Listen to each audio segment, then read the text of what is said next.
एक समय की बात है। एक गांव में 3 भाई रहते थे। वे बहुत ही गरीब थे।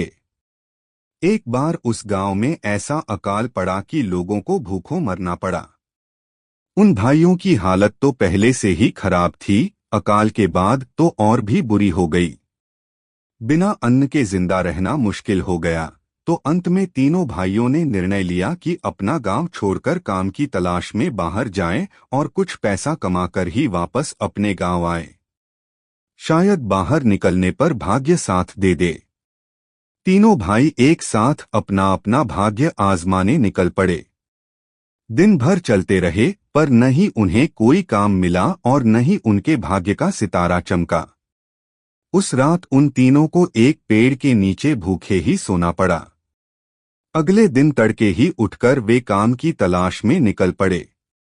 जब वे एक पहाड़ी से गुजर रहे थे, उन्हें सूरज की रोशनी में वह पहाड़ी चमकती हुई नजर आई। तीनों भाई जब उस पहाड़ी के नजदीक पहुंचे तो उन्होंने देखा कि वह पहाड़ी तो चांदी की है। उनमें से सबसे बड़ा भाई बोला, मुझे अपनी चाहत की चीज मिल गई। मैं इसमें से खूब सारी चांदी अपनी चादर में बांधकर वापस आने गांव जाकर चैन की जिंदगी बिताऊंगा। शहर में जाकर अपनी जिंदगी बर्बाद करने से क्या फायदा। इतना कहकर उसने अपनी चादर खोली और जितनी चांदी कह ले जा सकता था उतनी चादर में भरकर वापस अपने गांव जाने के लिए तैयार हो गया। पर बाकी दोनों छोटे भाइयों ने वापस जाने से इनकार कर दिया, क्योंकि वे अपने बड़े भाई से बेहतर पाना चाहते थे। सो उन्होंने उस चांदी में से कुछ नहीं लिया और शहर जाने के लिए आगे बढ़ गए। दोनों भाई पानी पीकर जी रहे थे, क्योंकि खाने वाली कोई चीज खरीदने के लिए उनके पास पैसे नहीं थे। इसी तरह वे 2 दिन और अपने भाग्य की तलाश में चलते रहे। 2 दिन बाद जब वे एक जंगल से गुजर रहे थे तो उन्हें कुछ चमकती हुई चीज नजर आई। जब उस चमकती चीज के पास जाकर दोनों ने देखा तो पाया कि वह सोने की पहाड़ी है। दूसरा भाई उस सोने की पहाड़ी के सामने खड़ा हो गया और अपने छोटे भाई से बोला, मुझे जिस चीज की इच्छा थी वह मुझे मिल गई। अब मुझे कहीं और नहीं जाना है। मैं इसी में से कुछ सोना लेकर अपने गांव वापस चला जाऊंगा और गांव में ही एक सुनार की दुकान खोलकर आराम और शांति की जिंदगी बिताऊंगा। इतना कहकर उसने भी अपनी फटी हुई चादर जमीन पर बिछाई और उसमें जितना सोना आया उतना उठाकर अपने गांव की ओर चल दिया। सबसे छोटा भाई बोला, चांदी और सोना इन दोनों में से मुझे कुछ नहीं चाहिए। मैं अभी और अपने भाग्य को आजमाना चाहता हूँ। शायद मुझे तुम दोनों से कुछ और बेहतर मिल जाए। इतना कहकर उसने अपने बड़े भाई से विदा ली और शहर की ओर चल पड़ा। चलते चलते उसे 3 दिन बीत गए तो वह एक घने जंगल में पहुंचा। जंगल इतना बड़ा और घना था कि उसे बाहर निकलने का रास्ता ही नहीं मिल रहा था। वह भूखा प्यासा उसी जंगल में भटकने लगा। उसने एक ऊंचे से पेड़ पर चढ़कर देखना चाहा कि इस जंगल से बाहर जाने का रास्ता कहाँ से है, पर उसे पेड़ों की ऊंची ऊंची चोटियों के अलावा कुछ भी दिखाई नहीं दिया। भूख के कारण उसका बुरा हाल हो रहा था। पेड़ से नीचे उतरते हुए वह ईश्वर से प्रार्थना करने लगा कि काश यहाँ कुछ खाने को मिल जाता। बिना कुछ खाए पिए तो वह मर ही जाएगा। उसी समय उसे एक पेड़ के नीचे एक मैले से कपड़े पर कुछ खाने का सामान रखा हुआ दिखाई दिया। पहले तो उसे अपनी आंखों पर विश्वास नहीं हुआ, पर जब उसने नजदीक जाकर देखा तो सचमुच ही खाने का सामान था। इस जंगल में खाने का इतना अच्छा सामान देखकर वह हैरान रह गया। वह इस खाने को भगवान की दया समझकर उस पर टूट पड़ा और थोड़ी ही देर में सब कुछ चट कर गया। भूख से इतना परेशान था कि उसने यह जानने की कोशिश नहीं की कि यह किसका खाना है और यहाँ पर कैसे आया। खाना खत्म करने पर उसने वह गंदा सा कपड़ा भी उठाकर अपनी जेब में रख लिया और आगे चल दिया। चलते चलते रात होने लगी। अब उसे फिर भूख सताने लगी। उसने सोचा, क्यों न इस कपड़े को बिछाकर ईश्वर से प्रार्थना करूं। उसने कपड़ा बिछाया और आंखें मीचकर प्रार्थना करने लगा। थोड़ी देर बाद जब उसने आंखें खोली तो उस कपड़े पर तरह तरह का खाने का सामान रखा हुआ था। उसे विश्वास हो गया कि उसकी मेहनत बेकार नहीं गई। उसे अपने दोनों भाइयों से अच्छी चीज हाथ लगी है। अगर वह और मेहनत करे तो इससे भी अच्छा कुछ और मिल सकता है। यह गंदा कपड़ा कोई मामूली चीज नहीं था। वह एक जादू का कपड़ा था, पर वह इससे संतुष्ट नहीं हुआ और इससे भी अधिक पाने की लालसा से आगे चल दिया। और भी अच्छे भाग्य की खोज में वह एक जगह से दूसरी जगह घूमता रहा। घूमते घूमते वह एक और जंगल में जा पहुंचा। वहां उसने लकड़ी से कोयला बनाने वाले आदमी को देखा, जो खाने के लिए उन्हीं जलती हुई लकड़ियों पर लोहे के काले बर्तन में बिना छिले आलू उबाल रहा था। वह उस आदमी को देखकर बोला, तुम्हें इस अकेली जगह में रहना बुरा नहीं लगता? रोज रोज उबले नमकीन आलू खाने से तुम्हारा मन नहीं भरता? कोयला बनाने वाला बोला, हमारे लिए तो सब दिन एक से हैं। लड़के ने पूछा, आज तुम मेरे अतिथि हो, क्या तुम मेरे साथ शाम को भोजन करना पसंद करोगे? वह आदमी बोला, बहुत बहुत धन्यवाद, पर मैं तुम्हारे खाने में से कुछ लेना नहीं चाहता, क्योंकि वह तो तुम्हारे लिए है। अगर मैंने भी खाया तो तुम्हारे लिए कम पड़ जाएगा। लड़का बोला, घबराओ नहीं, मेरे पास बहुत कुछ है। मैं खाने के लिए तुम्हें आमंत्रित कर रहा हूँ। इतना कहकर लड़के ने अपनी जेब से मैला कपड़ा निकालकर जमीन पर बिछाया और हाथ जोड़कर प्रार्थना करने लगा। देखते ही देखते उस कपड़े पर अच्छे अच्छे व्यंजनों के ढेर लग गए। बेचारा कोयला बनाने वाला आंखें फाड़े सब कुछ देखता रह गया। उस मजदूर को जिंदगी में पहली बार इतना स्वादिष्ट खाना खाने को मिला था। मजदूर ने लड़के से कहा, अगर तुम मुझे अपना कपड़ा दे दो जो मुझे इस जंगल में भी इतना अच्छा खाना खिला सके, तो मैं तुम्हें एक जादू का थैला दूंगा। यह थैला मैला और फटा हुआ जरूर है, पर इसमें बहुत बड़ी शक्ति छुपी है। तुम मुसीबत के समय जितनी बार इस थैले को थपथपाओगे, उतनी बार 6 शक्तिशाली आदमी तुम्हारे सामने आकर खड़े हो जाएंगे। तुम उन्हें जो भी आज्ञा दोगे वे सबकी सब पूरी करेंगे। लड़का उसे अपना कपड़ा देने के लिए राजी हो गया। उसने अपना कपड़ा उसके हाथ पर रखा और उससे उसका जादू का थैला लेकर आगे चल दिया। कुछ दूर जाने पर वह इस जादू वाले थैले की सच्चाई परखना चाहता था। उसने थैले को थपथपाया तो उसके सामने 6 सिपाही आकर खड़े हो गए और उससे पूछने लगे, हमें क्या आज्ञा है मालिक? वह लड़का बोला, उस कोयला बनाने वाले मजदूर से मेरा जादू का कपड़ा वापस लाओ। इतना सुनते ही वह 6 सिपाही उसका जादू का कपड़ा वापस लेकर आ गए। जादू का कपड़ा और जादू का थैला लेकर वह फिर और कुछ अच्छा पाने की इच्छा से आगे चल दिया। उसे पूरा विश्वास था कि अपनी मेहनत और बुद्धि से वह इससे भी बेहतर पा सकता है। सूरज डूबने से पहले वह एक दूसरे कोयला बनाने वाले के पास पहुंचा। वह मजदूर भी जलती हुई लकड़ियों पर लोहे के बर्तन में कुछ आलू अपने रात के भोजन के लिए उबाल रहा था। उसके पास पहुंचकर लड़के ने पूछा, क्या तुम मेरे साथ भोजन करोगे? लड़के के पास खाने का कुछ भी सामान न देखकर मजदूर ने पूछा, तुम मुझे कहां से खिलाओगे? तुम्हारे पास तो कुछ भी नहीं है।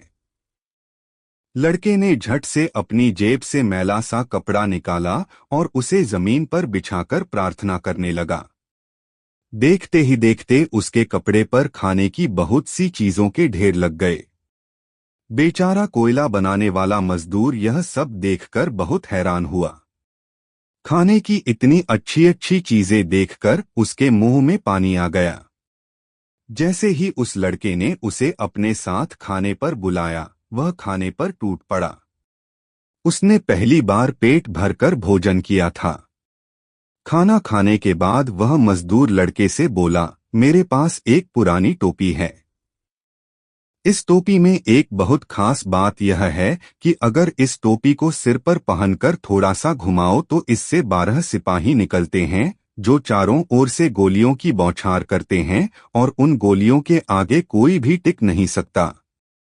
अब मुझे इस टोपी की जरूरत नहीं है, क्योंकि मुझे गोलियों की नहीं, खाने की जरूरत है। मैं तुम्हें यह टोपी दे सकता हूँ अगर तुम अपना यह कपड़ा मुझे दे दो, क्योंकि इस जंगल में मेरे लिए अच्छा खाना कभी नहीं बन सकता। लड़के ने बिना किसी विरोध के उस मजदूर की बात मान ली। उसकी टोपी लेकर अपना कपड़ा उस मजदूर को दे दिया और वहां से उठकर चल दिया। थोड़ी दूर पहुंचने के बाद उसने अपने पुराने थैले को थपथपाया तो उसमें से 6 सिपाही उसके सामने आकर खड़े हो गए। लड़के ने उन्हें आदेश दिया कि वे सब उस मजदूर से उसका कपड़ा वापस लेकर आए। 6 सिपाही कुछ ही मिनटों में उसका कपड़ा लेकर उसके सामने हाजिर हो गए। अपना जादुई कपड़ा लेकर वह लड़का अब आगे चल दिया। फिर पेड़ के नीचे उसने अपनी रात गुजारी और सुबह तड़के ही उठकर अपना भाग्य आजमाने चल दिया। कुछ ही दूर चलने पर उसे कोयला बनाने वाला तीसरा मजदूर मिला, जो उन्हीं पहले वाले 2 मजदूरों की तरह अपने लिए आलू उबाल रहा था। उस मजदूर ने लड़के को अपने साथ बिना मसाले वाले उबले हुए आलू खाने के लिए आमंत्रित किया, तो लड़के ने उसे धन्यवाद दिया और खुद उसे खाना खाने के लिए आमंत्रित किया। लड़के ने फिर अपना कपड़ा जमीन पर बिछाया और प्रार्थना करने लगा। थोड़ी देर में उस कपड़े पर खाने की बहुत सी चीजें आ गई। यह सब देखकर उस मजदूर को बहुत ही हैरानी हुई। मजदूर ने लड़के के साथ पेट भर भोजन किया और ऐसे बढ़िया तथा स्वादिष्ट भोजन के लिए लड़के को धन्यवाद दिया। जब वह लड़का खाना खाकर वहां से चलने लगा तो उस मजदूर ने लड़के से कहा, अगर तुम मुझे अपना मैला सा कपड़ा दे दो तो मैं इसके बदले में तुम्हें अपना बिगुल दे सकता हूँ। इस बिगुल की खासियत यह है कि अगर तुम गुस्से से इस बिगुल को बजाओगे तो इसके बजने से महलों व घरों की दीवारें गिरने लगेंगी, और जब तुम इसे बजाना बंद करोगे तो दीवारें गिरनी भी बंद हो जाएंगी। लड़के ने बिना कुछ कहे अपना कपड़ा उस मजदूर को दे दिया और उससे उसका बिगुल ले लिया। थोड़ी दूर चलने के बाद उसने पहले की ही तरह अपने थैले को थपथपाया। 6 सिपाही उसका कपड़ा लेकर वापस आ गए। अब लड़के ने सोचा कि अपनी मेहनत और बुद्धिमानी से वह संसार का सबसे शक्तिशाली आदमी हो गया है। अब मुझे वापस अपने घर लौट जाना चाहिए। इसके अलावा वह यह भी जानने के लिए बेचैन था कि उसके दोनों बड़े भाई किस हाल में हैं। कई दिनों तक यात्रा करने के बाद वह अपने गांव पहुंचा। उसके दोनों बड़े भाइयों ने चांदी और सोने की दुकानें खोल ली थीं और रहने के लिए सुंदर घर बना लिए थे। दोनों ही बड़े आराम की जिंदगी बिता रहे थे। जब वह अपने फटे पुराने कपड़ों में अपने बड़े भाई के घर में घुसा तो उसके भाई ने उसे पहचानने से इनकार कर दिया। फिर दूसरे भाई ने भी उसके गंदे और पुराने कपड़ों को देखकर उसका मजाक उड़ाया और बोला, क्या तुम हमारे वही भाई हो जिसने सोने चांदी को देखकर नाक सिकोड़ी थी और हमसे अच्छे भाग्य की तलाश में हम दोनों को छोड़कर चला गया था? जो राजा बनने चला था और भिखारी बना हमारे सामने खड़ा है। इतना कहकर उसका हाथ पकड़कर उसे अपने घर से निकाल दिया। उसे अपने दोनों भाइयों पर बहुत गुस्सा आया। उसने अपने कंधे से अपने पुराने थैले को उतारकर थपथपाया तो 6 सिपाही उसके सामने आकर खड़े हो गए। लड़के ने आदेश दिया कि मेरे दोनों भाइयों की खूब पिटाई करो और उन्हें इतना मारो कि छठी का दूध याद आ जाए। सिपाहियों ने ऐसा ही किया। बेचारे दोनों भाइयों की मार मार कर हालत खराब कर दी। वहां के लोगों ने जब उन दोनों की सहायता करने की कोशिश की तो सिपाहियों ने उनकी भी मुरम्मत कर दी। दोनों भाई सोने चांदी के प्रसिद्ध दुकानदार थे। उन्होंने अपने भाई की शिकायत राजा के पास कर दी। राजा ने उस लड़के को पकड़ने के लिए एक सेनापति को अपने दल के साथ बाहर जाने का आदेश दिया और कहा, इस शांति को भंग करने वाले को शहर से बाहर निकाल दिया जाए, परंतु लड़के के सिपाहियों ने सेनापति और उसके सैनिकों को ऐसा खदेड़ा कि वे लहूलुहान होकर पीछे हटने को विवश हो गए। राजा ने कहा, यह आवारा लड़का अभी तक काबू में नहीं लाया गया है, और अगले दिन उसके खिलाफ एक और बड़ा दल भेजा। युवक ने उनके खिलाफ और भी अधिक पुरुषों को खड़ा कर दिया, और जल्दी से उसने अपनी टोपी अपने सिर पर 2 बार घुमाई और भारी बंदूकें बजने लगीं, और राजा के लोगों को पीटा गया और उन्हें भगा दिया गया। और अब उसने कहा, मैं तब तक समझौता नहीं करूंगा जब तक राजा मुझे अपनी बेटी को पत्नी के रूप में नहीं देता, और मैं उसके नाम पर पूरे राज्य पर शासन करूंगा। उसने राजा को इस बारे में बता दिया, और राजा ने अपनी बेटी से कहा, आवश्यकता पड़ने पर सब कुछ करना पड़ता है। यदि मैं शांति चाहता हूँ और अपने सिर पर मुकुट बचाए रखना चाहता हूँ, तो मुझे तुम्हें उसको देना ही पड़ेगा। शादी का जश्न मनाया गया, लेकिन राजा की बेटी इस बात से नाराज थी कि उसका पति एक आम आदमी है, जिसने एक जर्जर टोपी पहनी राखी है और एक पुराना थैला रख रखा है। वह उससे छुटकारा पाने के लिए कुछ करना चाहती थी, और रात दिन सोचा करती थी कि वह इसे कैसे पूरा कर सकती है।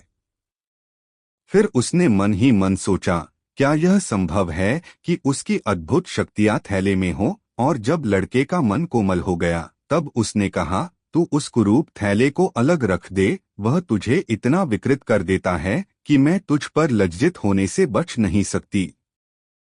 प्रिय, उसने कहा, यह थैला मेरा सबसे बड़ा खजाना है। जब तक मेरे पास है, तब तक पृथ्वी पर कोई शक्ति नहीं है जिससे मैं डरता हूँ। और उसने उसे वह अद्भुत गुण प्रकट किया जिसके साथ वह संपन्न था।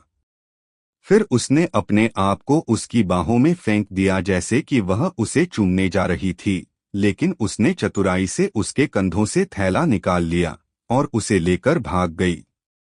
जैसे ही वह अकेली थी, उसने उसे थपथपाया और योद्धाओं को अपने पूर्व मालिक को पकड़ने और उसे शाही महल से बाहर निकालने का आदेश दिया। और उन्होंने उसकी बात मानी, और झूठी पत्नी ने उसके पीछे और भी पुरुष भेजे जो उसे देश से बहुत दूर भगाने वाले थे। वह तबाह ही हो जाता अगर उसके पास छोटी टोपी नहीं होती। टोपी को 2 बार घुमाने से पहले उसने अपने हाथ मुश्किल से आजाद किए। तुरंत तोप गरजने लगी और सब कुछ नष्ट कर दिया, और राजा की बेटी खुद आकर दया की भीख मांगने के लिए मजबूर हो गई। जैसे ही उसने इस तरह की तरसयोग विनती की और अपने आप को सुधरने का वायदा किया, वह उसकी बात मान गया।